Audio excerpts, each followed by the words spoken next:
Hello বন্ধুরা, আরও এক নতুন ফ্রেশ ভিডিওতে সবাইকে জানাই স্বাগত। আশা করি তোমরা সবাই সুস্থ ও ভালো আছো।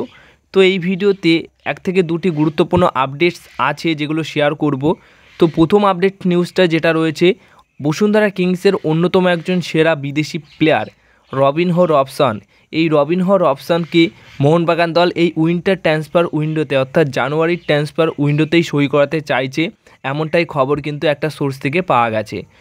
তো যদি এমনটা হয়ে থাকে তাহলে ভালো হবে, বাট অতটাও ভালো আমার মনে হয় হবে না। কেননা মোহনবাগান দলের এখন যে জায়গাটায় প্লেয়ার দরকার সেটা হচ্ছে সেন্টার ডিফেন্সিভ মিডফিল্ড বা সেন্টার মিডফিল্ড, এই পজিশনের প্লেয়ার দরকার।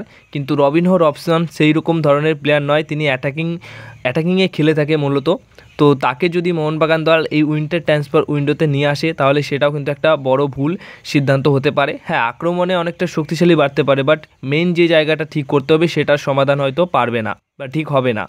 তো দেখা যাক কী হয়, পরবর্তী সময় অবশ্যই আপডেট শেয়ার করব। বাট এই প্লেয়ারটিকে নিয়ে এর আগেও আপডেট দেওয়া হয়েছিল যে এই মরশুম শুরু হওয়ার আগেই প্লেয়ারটিকে নেবার ব্যাপারে কথাবার্তা বলছিল, কিন্তু বসুন্ধরা কিংস সেই মুহূর্তে ছাড়তে রাজি ছিল না। কিন্তু এখন যদি আবার নেওয়ার ক্ষেত্রে বসুন্ধরা কিংস ছেড়ে দেয় এবং মোহনবাগান দল নিয়ে নেয়, তাহলে কিন্তু সেটাও অবাক করার মতো একটা সাইনিং হবে বা চমক একটা থাকছেই।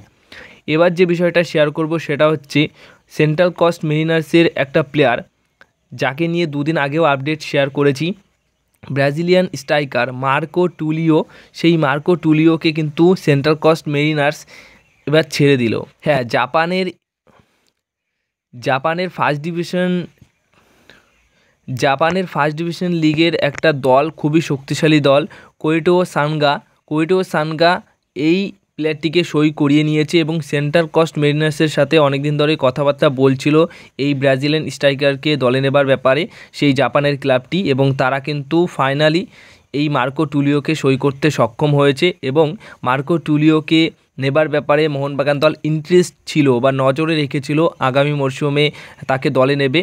তো সেই মতো সেটা কিন্তু আর হচ্ছে না, কারণ মার্কো টুলিওকে ছেড়ে দিয়েছে সেন্ট্রাল কোস্ট মেরিনার্স, J1 লিগের একটা দল, যে দলটার নাম হচ্ছে কৌটিও সানগা দলের হয়ে তিনি কিন্তু এবার খেলবেন। এবং এই যে বিষয়টা, এটা কিন্তু অফিসিয়ালভাবে সেন্ট্রাল কোস্ট মেরিনা তাদের সোশ্যাল মিডিয়া হ্যান্ডেলে পোস্টও করে দিয়েছে যে এটা অফিসিয়াল ট্রান্সফার হয়ে গেছে। তো মোটামুটি একটা শকিং ব্যাপার, কারণ কিছুদিন আগেও মানে 2 থেকে 3 দিন আগেও এই প্লেয়ারটিকে নিয়ে কথা বলা হয়েছে যে মোহনবাগান দল নজরে রেখেছে, বাট মোহনবাগান দল এই প্লেয়ারটিকেও মোটামুটি হাতছাড়া করলো। এবার সবশেষে যে বিষয়টা শেয়ার করব সেটা নিয়ে অনেকেই অনেক রকম মতামত তোমরা দেবে, কারণ জ্যাসন কামিংস, এর আগেও এই জ্যাসন কামিংসকে নিয়ে এরকম বিষয় আমরা দেখেছি, সেটা আবারও একবার হলো। জ্যাসন কামিংস গতকাল কেরালার এগেনস্টে ম্যাচ খেলেছেন এবং কেরালার এগেনস্টে ম্যাচ খেলার পরপরই তিনি কিন্তু ছুটি কাটানোর জন্য আবার বেরিয়ে পড়েছেন মালয়েশিয়ার কুয়ালা লাম্পুরে। সেখানে কিন্তু ছুটি কাটাতে চলে গেছেন তার গার্লফ্রেন্ডের সাথে, এবং সেখানে তার গার্লফ্রেন্ডই কিন্তু স্টোরিতে এরকম কিছু ফটো পোস্ট করেছে, যেটা থেকে এই বিষয়টা কনফার্ম হওয়া গেছে যে হ্যাঁ, তারা দুইজন আবার কিন্তু ছুটি কাটানোর জন্য হয়তো গেছেন। যদিও বা জ্যাসন কামিংসের কোনো ফটো বা কোনো কিছুই দেখা যায়নি, তাই এটা নিয়ে একটু হলেও কনফিউজড আছি যে আদৌ সত্যি তিনিও গেছেন নাকি তার সাথে। বাট তিনি যদি গিয়ে থাকেন তাহলে সত্যি মানে কিছু বলার নেই, কারণ মোহনবাগান দলের সমর্থক এবং প্লেয়ারদের মধ্যে এই মুহূর্তে কী চলছে, সেখান থেকে দাঁড়িয়ে জ্যাসন কামিংস শুধু ছুটি কাটিয়েই বেড়াচ্ছে, মোহনবাগান দলের আবেগ ভালোবাসা কিছু বুঝছে না প্লেয়ার হিসেবে। তো যদি এরকম ছুটি কাটিয়েই থাকে বারবার, তাহলে তিনি ছুটিই কাটাক, মোহনবাগান দল তাকে পুরোপুরি ছুটি দিয়ে দিক, এরকমটাই বলা উচিত। তো এই ছিল আজকের ভিডিও। যদি ভিডিওটা ভালো লেগে থাকে তাহলে ভিডিওতে লাইক, শেয়ার, কমেন্ট করো, আর চ্যানেলটিকে সাবস্ক্রাইব তোমরা করে নিও।